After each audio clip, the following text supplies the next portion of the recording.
Time travel और entropy ऐसे concepts है जो हमें हमेशा फैसिनेट और कंफ्यूज करते आए हैं। टाइम जितना सिंपल है साइंटिफिकली उतना ही कॉम्प्लिकेटेड। तो दोस्तों, पिछले एपिसोड में हमने जाना कि टाइम का जन्म कैसे हुआ, कैसे बिग बैंग के बाद समय का फ्लो शुरू हुआ। लेकिन एक सवाल अब भी बाकी है, टाइम हमेशा आगे ही क्यों बढ़ता है? वो कभी रिवर्स डायरेक्शन में क्यों नहीं चल पाता? क्या ऐसा पॉसिबल है कि कल सुबह उठते ही आप कल रात में वापस पहुंच जाए, या फिर कोई टूटा हुआ ग्लास खुद से जुड़ जाए? अब सुनने में ये सवाल सिंपल और स्टूपिड लग सकता है। ये सिर्फ इमेजिनेशन नहीं, ये एक रियल साइंटिफिक पजल है, और इस पजल का जवाब छुपा हुआ है एक इनविजिबल फोर्स में, जिसका नाम है entropy. Welcome to Quantum Talks, और शुरू करते हैं आज की वीडियो और समझते हैं क्यों टाइम कभी पलट के वापस नहीं आता। कभी सोचा है एक अंडा टूट के ऑमलेट बन सकता है, लेकिन एक ऑमलेट कभी अंडा नहीं बन सकता। एक ग्लास गिर के टूट सकता है, लेकिन टूटे हुए ग्लास का वापस जुड़ना रियल लाइफ में इम्पॉसिबल होता है। यही है एरो ऑफ टाइम का कंसेप्ट। हमारे रोज के जीवन में सब कुछ सिर्फ एक डायरेक्शन में होता है। टाइम कभी उल्टा नहीं चलता। कल गुजरता है, आज चल रहा है और कल आएगा। लेकिन क्या कभी हमने देखा है कि बीता हुआ वक्त वापस आए? सिंपल आंसर होगा नहीं। ये एक ऐसा राज है जो इंसानों के एक्सपीरियंस तक सीमित नहीं है। पूरा यूनिवर्स इसी रूल को फॉलो करता है। लेकिन सवाल उठता है, ऐसा क्यों? टाइम के पास एक ही डायरेक्शन क्यों है? एक एरो जो हमेशा फ्यूचर की तरफ ही पॉइंट करता है। साइंस की माने इस एरो का कोई फिजिकल इंडिकेटर नहीं मिलता। हमारे फिजिक्स के लॉज जैसे न्यूटन्स लॉ या क्वांटम मैकेनिक्स टाइम के लिए न्यूट्रल होते हैं। उन्हें फर्क नहीं पड़ता कि टाइम आगे जा रहा है या पीछे। फिर भी हमारा पूरा यूनिवर्स हर मोमेंट में यही रूल को फॉलो करता है और सिर्फ आगे चलते रहता है। यही वो मिस्ट्री है जिसे हम कहते हैं एरो ऑफ टाइम। और इसी मिस्ट्री को समझने के लिए हमें देखना होगा कि ये फोर्स क्या है जो टाइम को हमेशा एक ही डायरेक्शन में चलाती है।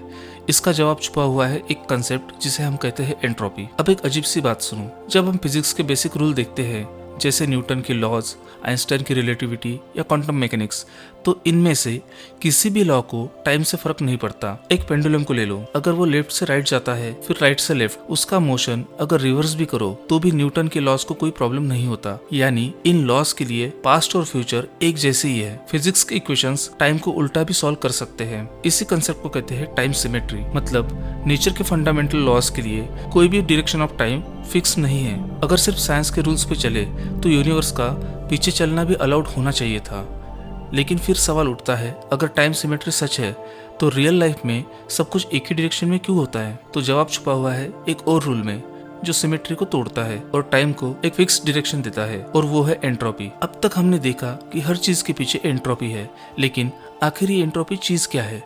एंट्रोपी वो फोर्स है जो टाइम के फ्लो को डिफाइन करती है, उसे कभी रिवर्स डायरेक्शन में नहीं चलने देती।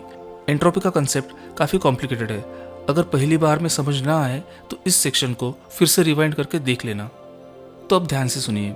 एंट्रोपी का मतलब होता है डिसऑर्डर या रैंडमनेस। सिंपल शब्दों में, जब कोई भी चीज एक सिंपल अरेंज स्टेट से एक कॉम्प्लेक्स और बिगड़ी हुई स्टेट की तरफ जाती है, यही है एंट्रोपी। इसे एक एग्जाम्पल से समझते हैं। मान लो एक कमरा है जिसमें हर चीज अपनी जगह पर है, सारा सामान प्रॉपरली अरेंज्ड है, लेकिन जैसे ही कोई इंसान उसके अंदर जाता है, उस रूम को यूज करता है, चीजें इधर उधर होना स्टार्ट हो जाती है, रूम थोड़ा मेसी हो जाता है। यही है एंट्रोपी। कोई भी चीज हमेशा टाइम के साथ ज्यादा रैंडम हो जाती है, यानी रैंडमनेस और डिसऑर्डर की ओर जाती है। गाड़ी चलाने के बाद टायर हमेशा घिसता है। ऐसा कभी नहीं होता कि समय के साथ कोई चीज अच्छी हो जाए। खाना हमेशा खराब होता है। अगर किसी चीज की देखभाल ना की जाए तो वो हमेशा डिसऑर्डर की तरफ ही जाता है। और यूनिवर्स के रूल्स के हिसाब से एंट्रोपी हमेशा बढ़नी चाहिए।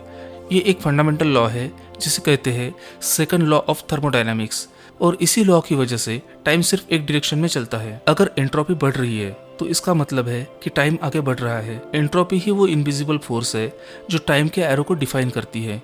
जब बिग बैंग हुआ था तब यूनिवर्स एक हाईली ऑर्डर्ड लो एंट्रोपी स्टेट में था, जब सब कुछ कंडेंस था और काफी सिंपल था।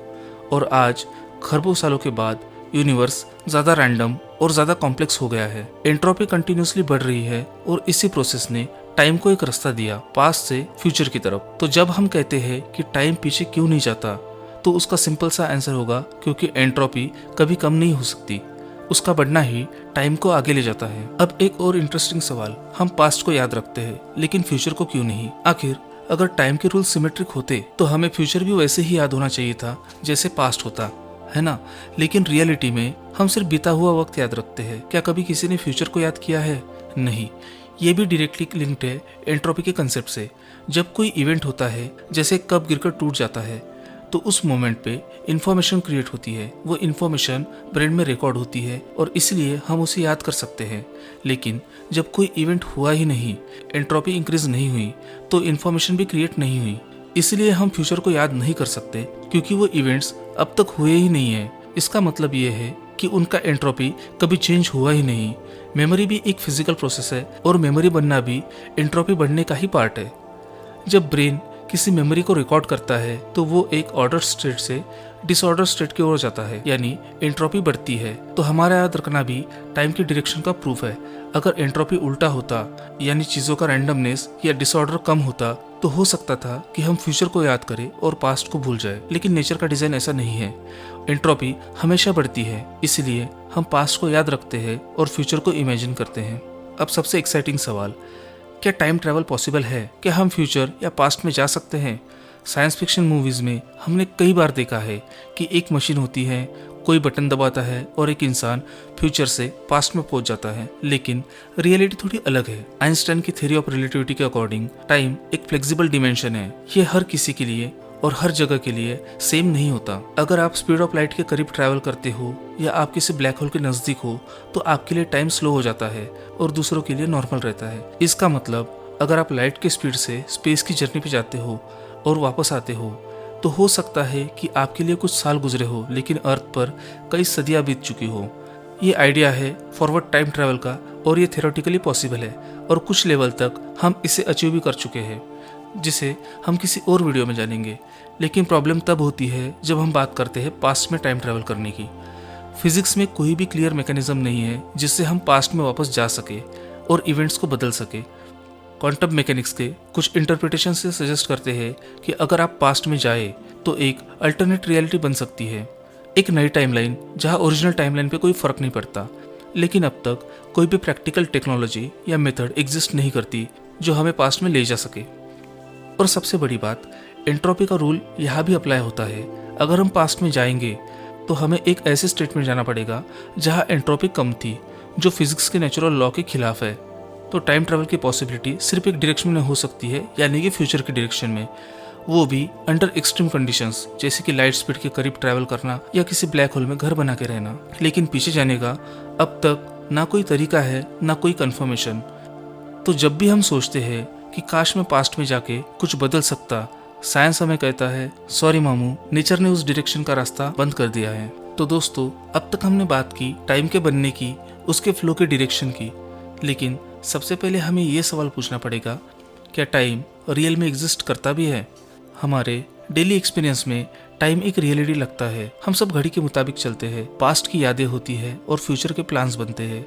लेकिन जब हम इस कंसेप्ट को साइंटिफिक और फिलोसॉफिकल नजर से देखते हैं तो चीजें काफी अनक्लियर हो जाती है। आइंस्टाइन ने कहा था कि टाइम इज एन इल्यूजन। उनकी थ्योरी ऑफ रिलेटिविटी के हिसाब से स्पेस और टाइम अलग चीजें नहीं है और इस स्पेस टाइम में हर इवेंट, पास्ट, प्रेजेंट, फ्यूचर एक ही फैब्रिक पर एग्जिस्ट करता है। आप इसे ऐसे सोचिए जैसे एक पुरानी मूवी की रील है, हर फ्रेम ऑलरेडी रिकॉर्डेड है, आप बस एक टाइम के फ्रेम में हो, लेकिन बाकी सब फ्रेम्स, पास्ट और फ्यूचर ऑलरेडी वहाँ मौजूद है। इस आइडिया को कहते हैं ब्लॉक यूनिवर्स थ्योरी। इसके हिसाब से टाइम का फ्लो सिर्फ एक इल्यूजन है, सिर्फ एक परसेप्शन है हमारे ब्रेन का। रियलिटी में सब कुछ ऑलरेडी हो चुका है या हो रहा है। लेकिन सब साइंटिस्ट इस बात से एग्री नहीं करते। कुछ लोग मानते हैं कि टाइम ट्रैवल वाकई में इमर्ज होता है as a result of change and entropy, यानी अगर कुछ बदल रहा है तो ही टाइम का मतलब है। अगर सब कुछ फ्रोजन हो जाए तो टाइम का कोई भी सेंस ही नहीं रहेगा। क्वांटम ग्रेविटी जैसे फील्ड्स में साइंटिस्ट अब तक स्ट्रगल कर रहे हैं कि वो एक ऐसी थ्योरी बनाए जिसमें टाइम नेचुरली फिट हो जाए। कुछ थ्योरीज तो कहती हैं कि फंडामेंटल लेवल पर टाइम एग्जिस्ट ही नहीं करता। सोचो, अगर टाइम नहीं होता तो जो भी हो रहा है वो सिर्फ एक इल्यूजन है, और अगर टाइम सिर्फ दिमाग का परसेप्शन है तो क्या हम उसे कंट्रोल भी कर सकते हैं? ये क्वेश्चन सिर्फ साइंस के ही नहीं, फिलोसॉफी के भी है। और हो सकता है हमारी समझ भी टाइम के रियल नेचर को फुल्ली ग्रास्प नहीं कर पाए। लेकिन एक बात तो पक्की है, टाइम एक ऐसी मिस्ट्री है जो जितना ज्यादा समझने की कोशिश करते हैं उतना ही ज्यादा कंफ्यूज कर देती है। अगर आपको ये वीडियो पसंद आए तो जर्नी ऑफ यूनिवर्स सीरीज के अगले पार्ट को देखना ना भूले, और अगर आपने पहला पार्ट मिस कर दिया है तो वो ज़रूर चेक करें। और अगर आपको ये वीडियो पसंद आई हो तो इसे लाइक और शेयर करना ना भूलें। तब तक के लिए धन्यवाद, मिलते हैं अगली वीडियो में।